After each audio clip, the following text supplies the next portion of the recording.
These sobering Army statistics are part of a broader trend of rising rates of suicides among service members in general. And that means the numbers of grieving family members left behind are also increasing.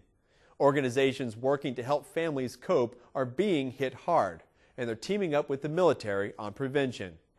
You know, there isn't a day that goes by that we don't talk to at least one new family coping with the death to suicide. There was one day that we had 6. Bonnie Carroll is the founder of TAPS, the Tragedy Assistance Program for survivors. If I had a chance to go everywhere with you, I'd do it because I love you and I miss you. They provide services like this Good Grief Camp for children of fallen service members to families dealing with everything from combat deaths to losses due to disease like cancer. Suicide, Carroll says, is no different.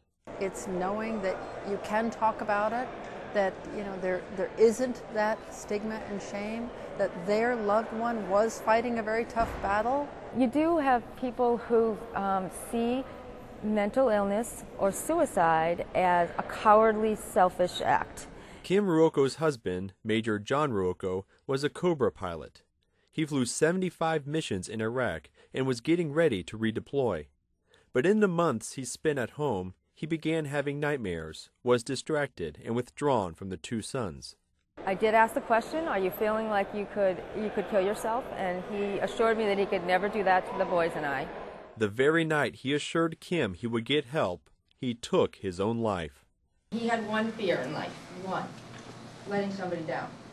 Kim and Bonnie are sharing their stories with members of the National Guard from all over the country who are tasked with suicide prevention and shooting down the stigma of depression.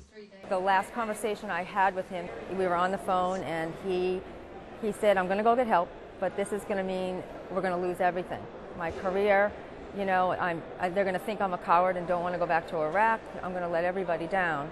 Kim says she's convinced that if her husband had felt able to get help, he'd be alive and a stronger Marine than ever today.